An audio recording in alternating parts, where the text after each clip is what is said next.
Madison. And I'm Lisa, and welcome to Neucrew. Like entrepreneur crew. We enable ideas to meet reality By creating content about startup processes to make starting a company more accessible to all. And if that sounds interesting to you, join our crew. Okay, to jump right into it, you've probably seen some of the videos we've already posted on YouTube and our other social media accounts about DBAs. This is our full walkthrough where we walk through the whole process and we actually start to file a DBA for ourselves. We walked through the process in Texas. You should definitely note setting up a DBA looks different in every state and each county actually as well. But it's similar enough processes that this will definitely still be helpful for you if you are looking to file for a DBA. Absolutely. To get started, why don't we just let our fabulous mentor, Aaron Godoy, founder of consulting startup Yes And, dive into what a DBA is and explain it for you.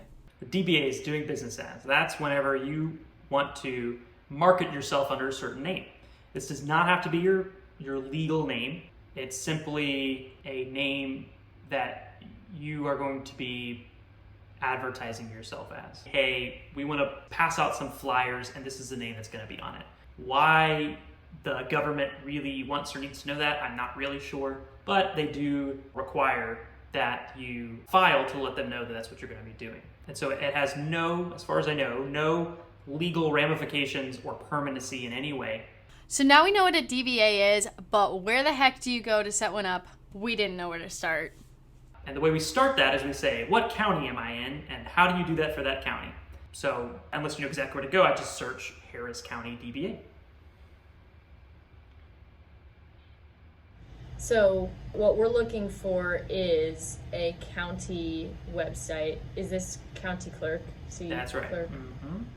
So it can get kind of tricky because, again, every county will have a different website. They'll put it under a different section in the website. Maybe they have a different form. Understood. Yeah, so for me, I'd probably look under the How Do I section in the navigation at top. And there should be a Register a Business Name, DBA.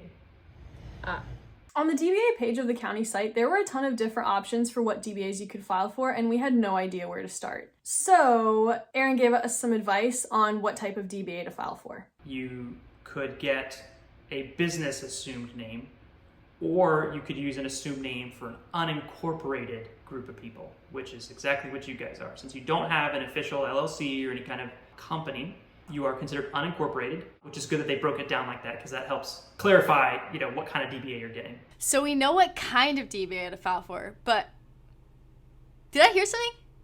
How much does something like that cost, you say? The cost is $17. I guess the cost has gone up. But for us, it would be $17.50, right? Oh, if we want a copy, so that would be $22.50. Now we're going to pause for a quick personal rant. I hope you guys can learn from my mistake.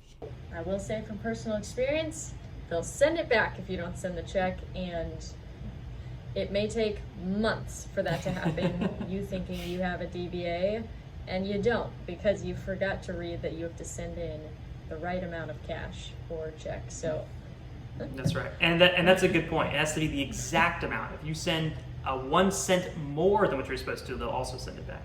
All right. It is time to fill out the form. So we've got, oh gosh, Neucrew. That's still not how you spell it. Neucrew. Address of business. So this will be public. Mm-hmm. Okay, number of years business will be active. 10. All the years. 100 years. Oh, I guess not to exceed 10. Can you imagine someone saying 1? So I'm assuming we fall under joint venture. You would be a general partnership. Oh. Yeah. It's the multi-person version of a sole proprietorship. And what's the difference between these two? I believe a sole practitioner is for specific professional services. Must come with some differences in how you file or taxes or something along those lines. So I guess the general rule of thumb on that is when you have questions like that, either already know ahead of time which one you are, or like make sure you double check with Google so that you're selecting the right That's one. right. Yeah. Beautiful. Okay. Address of residence. Okay, so this is all notary stuff. And always remember, with the notary, you can't sign the document. You have to wait to sign it until they're in front of you. So many people do that. They'll sign it beforehand and go to the notary and be like, yo, can you stamp this? And they're like, no. And then, usually it's like the day something's due and they're freaking out. So Hold on.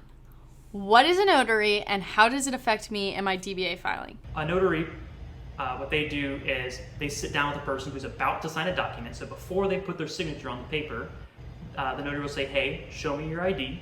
They look it over, they make sure that it matches the name on the document. They fill out some paperwork in their book, and they say, okay, go ahead and sign. So all they're doing is making sure that you're the person you say you are before you put your signature on the page. Okay, we did all this stuff. We filled out the form.